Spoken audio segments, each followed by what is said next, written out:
Hello students, in today's lecture we shall discuss capacitance of a parallel plate capacitor with a dielectric slab. हमने parallel plate capacitor के लिए उसकी capacitance का formula derive किया था, आपको ध्यान हो तो C is equal to epsilon 0A upon d, ये बात हमने की थी।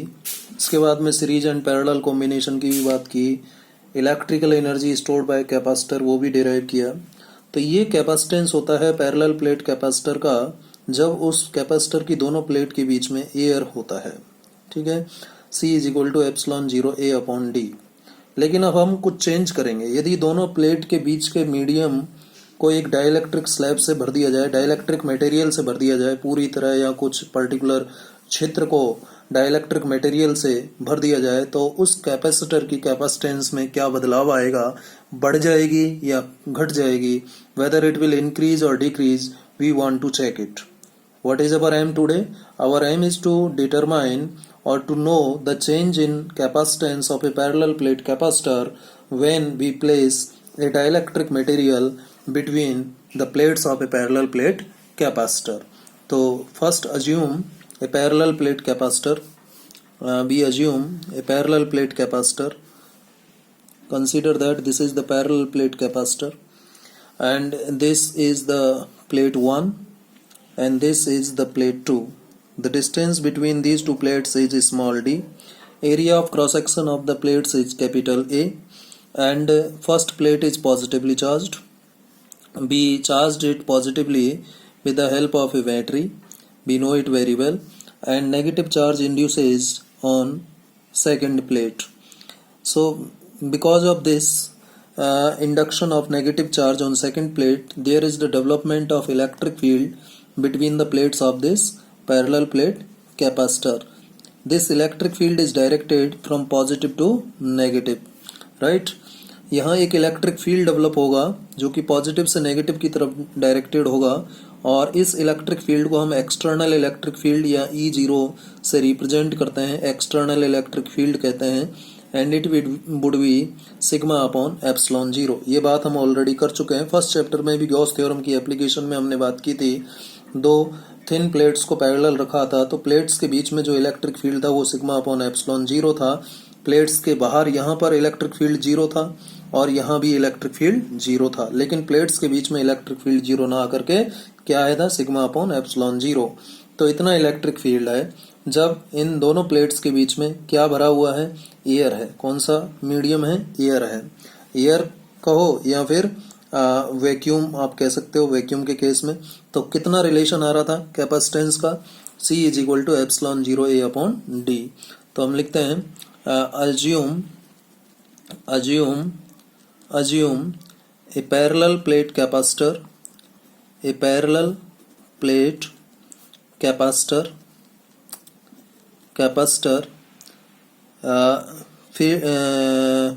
assume a parallel plate capacitor having plates area capital A and distance small d between its plates. So in this type of capacitor, when air or vacuum is present between plates of this parallel plate capacitor, its capacitance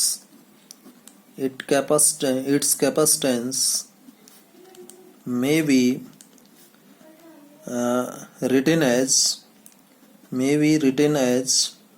क्या लिखा जाएगा, C is equal to epsilon 0A upon d.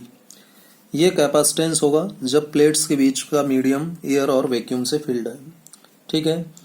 तो हमने एक capacitor assume किया, ये एक parallel plate capacitor है जिसकी ये फर्स्ट प्लेट है, ये सेकंड प्लेट है। फर्स्ट प्लेट पॉजिटिवली चार्ज्ड है, सेकंड प्लेट नेगेटिवली चार्ज्ड है। दोनों प्लेट्स के बीच में electric field sigma upon epsilon 0, दोनों प्लेट्स का area of cross section capital है, दोनों प्लेट्स के बीच का डिस्टेंस स्मॉल डी है। तो इस केस में दोनों प्लेट्स के बीच का जो कैपेसिटेंस होगा, इस कैपेसिटर का इस अरेंजमेंट, इस टाइप का जो पैरेलल प्लेट कैपेसिटर है जिसकी प्लेट्स के बीच में एयर और वैक्यूम है, इसके लिए कैपेसिटेंस का फॉर्मूला ऑलरेडी हम डिराइव कर चुके हैं और वो कितना आता है, एप्सिलॉन 0 A अपॉन डी आता है। नाउ अब हम कुछ चेंज करते हैं। अब क्या चेंज करें? नाउ वी प्लेस और we can say fill a dielectric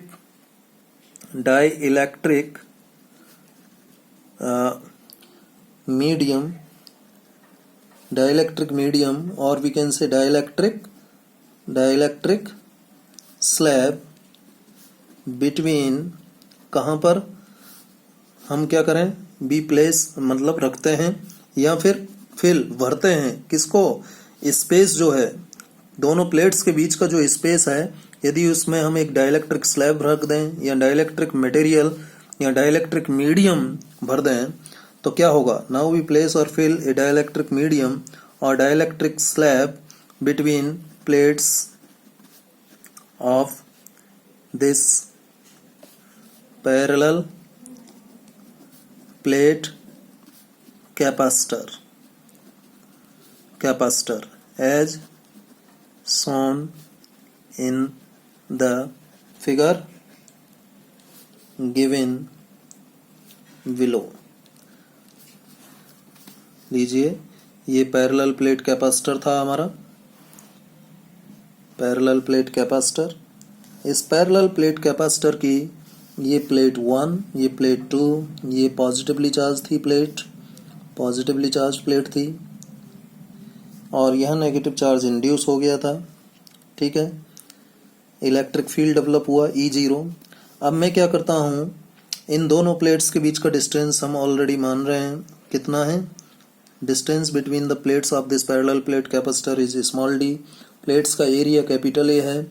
अब मैं इन दोनों प्लेट्स के बीच में, ये देखिए, इन दोनों प्लेट्स के बीच में एक पर्टिकुलर थिकनेस का ये डाइलेक्ट्रिक मटेरियल भर देता हूँ, यहाँ रख देता हूँ।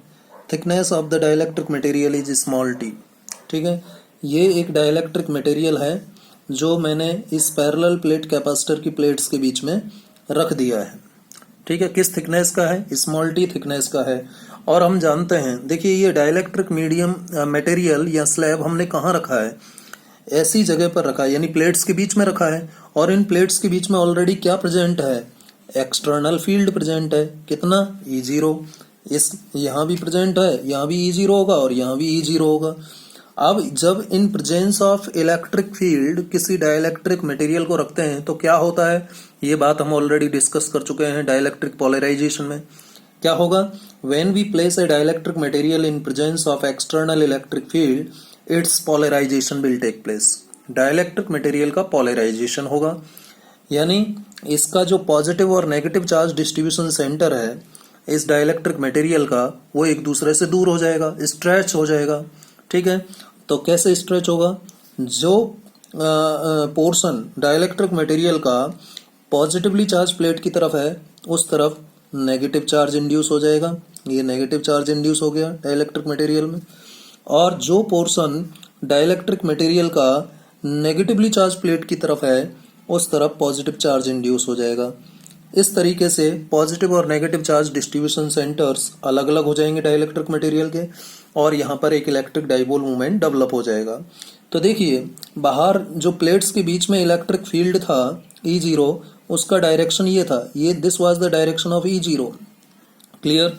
अब इसके अंदर भी क्या हुआ, पॉजिटिव और नेगेटिव अलग अलग हो गए, तो एक फील्ड डेवलप हुआ जिसको हम पोलराइज्ड इलेक्ट्रिक फील्ड कहेंगे। लेकिन उसका डायरेक्शन क्या होगा, ये होगा पॉजिटिव टू नेगेटिव, यानी E0 के अपोजिट एक polarized electric field dielectric material के अंदर डेवलप हुआ, जिससे कि इस डाइलेक्ट्रिक मटेरियल का पोलराइजेशन हो रहा है। अब जो रिजल्टेंट इलेक्ट्रिक फील्ड होगा इस डाइलेक्ट्रिक मटेरियल के अंदर, क्योंकि ये जो पोलराइज्ड इलेक्ट्रिक फील्ड है इस एक्सटर्नल फील्ड के मैग्नीट्यूड को कम करेगा। ठीक है, इसका अपोज कर रहा है, इसलिए तो जो रिजल्टेंट इलेक्ट्रिक फील्ड होगा डाइलेक्ट्रिक मटेरियल के अंदर वो क्या होगा, E0 माइनस EP होगा। हमने E0 माइनस EP लिखा है क्यों? क्योंकि E0 is greater than EP। Definitely जो एक्सटर्नल इलेक्ट्रिक फील्ड है उसका मैग्नीट्यूड ज्यादा होगा, और जो पोलराइज्ड इलेक्ट्रिक फील्ड है जो डाइलेक्ट्रिक मटेरियल के अंदर डेवलप हुआ है, इंड्यूस हुआ है, उसका मैग्नीट्यूड कम होगा। तो E0 माइनस EP, ज्यादा में से कम को घटाएंगे, E0 minus EP। And what is this E? E is the resultant और इफेक्टिव इलेक्ट्रिक फील्ड। और इस E का डायरेक्शन क्या होगा? इस E का डायरेक्शन होगा जिस डायरेक्शन में E0 है। भाई ज्यादा कौन है E0 EP में से? E0 ज्यादा है, तो डेफिनेटली जो रिजल्टेंट इलेक्ट्रिक फील्ड है वो उस तरफ आएगा जो ग्रेटर है। और ग्रेटर कौन है? E0। इसका डायरेक्शन क्या है? ये है। तो रिजल्टेंट इलेक्ट्रिक फील्ड जो होगा इस डाइलेक्ट्रिक मटेरियल के अंदर वो भी E0 की डायरेक्शन में होगा। क्लियर है? लेकिन ये E का वैल्यू E0 से क्या होगा? कम होगा। E का वैल्यू E0 से कम होगा। देखिए हम यहाँ पर एक समरी लिख सकते हैं कि E0 is greater than EP, right? And E is greater than E0, है या नहीं? E is greater than E0, बिल्कुल, क्योंकि E का वैल्यू किसके बराबर है? E0 माइनस EP के बराबर है। क्लियर है? तो ये फिनोमेना यहाँ पर हुआ। जैसे ही हमने डाइलेक्ट्रिक मटेरियल को रखा वैसे ही डाइलेक्ट्रिक मटेरियल का पोलराइजेशन हो गया, ठीक है, और इसके अंदर डाइपोल मोमेंट डेवलप हुआ, एक इलेक्ट्रिक फील्ड इंड्यूस हुआ EP, पोलराइज्ड इलेक्ट्रिक फील्ड, जो कि एक्सटर्नल इलेक्ट्रिक फील्ड E0 के अपोजिट डायरेक्शन में डेवलप हुआ। E0 इस डायरेक्शन में था तो EP इस तरफ डेवलप हुआ, तो जो रिजल्टेंट इलेक्ट्रिक फील्ड है वो E0 माइनस EP होगा, जिसका डायरेक्शन E0 की डायरेक्शन में होगा। क्लियर है यहाँ तक? तो अब देखिए अब क्या होगा, अब इस कैपेसिटर की दोनों प्लेट के बीच का पोटेंशियल डिफरेंस बदलेगा कि नहीं बदलेगा? बदलेगा। पहले जब हमने कोई डाइलेक्ट्रिक मटेरियल यहाँ एयर और वैक्यूम लिया था तो पोटेंशियल डिफरेंस V था। कितना था? V। और V किसके बराबर था? V1 minus V2। ये V1 क्या था? फर्स्ट प्लेट का पोटेंशियल, और V2 क्या था? सेकंड प्लेट का पोटेंशियल। तो V बराबर V1 माइनस V2 था। ये पोटेंशियल था। कब? जब हमने डाइलेक्ट्रिक स्लैब को नहीं रखा प्लेट्स के बीच। लेकिन जब हम डाइलेक्ट्रिक स्लैब रख देंगे तो डेफिनेटली यहाँ क्या आ रहा है? इलेक्ट्रिक फील्ड में चेंज आ रहा है, क्योंकि अब इलेक्ट्रिक फील्ड जो इफेक्टिव इलेक्ट्रिक फील्ड होगा इस क्षेत्र में, देखिए यहाँ पर कोई डाइलेक्ट्रिक मटेरियल नहीं है, इस क्षेत्र में डाइलेक्ट्रिक मटेरियल नहीं है, इस क्षेत्र में डाइलेक्ट्रिक मटेरियल नहीं है, तो यहाँ पर तो इलेक्ट्रिक फील्ड E0 है, यहाँ इलेक्ट्रिक फील्ड E0 है, लेकिन इस डाइलेक्ट्रिक मटेरियल के अंदर इलेक्ट्रिक फील्ड E है। तो डेफिनेटली डाइलेक्ट्रिक मटेरियल के अंदर इलेक्ट्रिक पोटेंशियल का वैल्यू अलग होना है, और इस गैप में और इस गैप में इलेक्ट्रिक पोटेंशियल का वैल्यू अलग होना है। इसका मतलब ये हो गया कि अब प्लेट्स के बीच में जो इलेक्ट्रिक पोटेंशियल है वो पहले से इस केस से अलग होगा। अब देखते हैं कि इलेक्ट्रिक पोटेंशियल कितना होगा, क्योंकि जब हमें इलेक्ट्रिक पोटेंशियल पता लग जाएगा तो हम डाइलेक्ट्रिक स्लैब जिसका थिकनेस स्मॉल t है ये रखने पर इस पैरेलल प्लेट कैपेसिटर की कैपेसिटेंस का क्या होगा, बढ़ेगा या कम होगा, ये जान पाएंगे। तो हम लिखते हैं नाउ पोटेंशियल बिटवीन प्लेट्स। ठीक है, जब हमने डाइलेक्ट्रिक स्लैब रख दिया है तो पोटेंशियल क्या क्या होगा, कितना होगा पोटेंशियल? V बराबर हो जाएगा। देखिए यहाँ पर हम फॉर्मूला कौन सा यूज करेंगे पोटेंशियल कैलकुलेट करने के लिए? वही फॉर्मूला यूज करेंगे। देखिए E बराबर क्या होता है? माइनस dV अपॉन dr, जिसको मैं ऐसे भी लिखता हूँ B अपॉन R या B अपॉन D, कुछ भी लिख सकते हैं। तो V बराबर E इंटू D होता है। ठीक है, इसी रिलेशन का मैं यूज करूंगा। तो अब देखिए पोटेंशियल को लिखना है तो V is equal to gap के अंदर, इस गैप में और इस गैप में कितना इलेक्ट्रिक पोटेंशियल होगा? Definitely E0 into D minus T होगा या नहीं होगा? क्योंकि D माइनस T उस रीजन का थिकनेस है, उस रीजन, इस रीजन का, और इस रीजन का थिकनेस कितना बचा? D minus T। कैसे? क्योंकि T थिकनेस में तो डाइलेक्ट्रिक मटेरियल है, तो जो गैप है ये वाला गैप और ये वाला गैप, इस गैप का थिकनेस कितना होगा? D minus T. और इस थिकनेस में, इस गैप में और इस गैप में, यानी इस थिकनेस में D माइनस टी में इलेक्ट्रिक फील्ड कितना है? E0 है। तो ये इलेक्ट्रिक पोटेंशियल इस गैप का और इस गैप का हो गया। प्लस अब इस डाइलेक्ट्रिक मटेरियल के अंदर का भी हमें इलेक्ट्रिक पोटेंशियल लिखना है, वो कितना होगा? इलेक्ट्रिक फील्ड कितना है इस डाइलेक्ट्रिक मटेरियल के अंदर? E। EP नहीं लेंगे, E लेंगे, इफेक्टिव जो रिजल्टेंट है। ठीक है, E। और D की जगह क्या आएगा? D की जगह क्या आएगा? ये T आएगा। क्लियर? D की जगह क्या आएगा? T, क्योंकि ये E electric field T thickness में है, और d माइनस टी थिकनेस में कितना इलेक्ट्रिक फील्ड है, E0। इस गैप में और इस गैप का और इस गैप का थिकनेस कितना है, d माइनस टी। भाई t को हटा देंगे d में से, वही तो थिकनेस आएगा इस दोनों गैप का। तो ये एक इक्वेशन हमारा आ गया इलेक्ट्रिक पोटेंशियल का, इक्वेशन नंबर 2।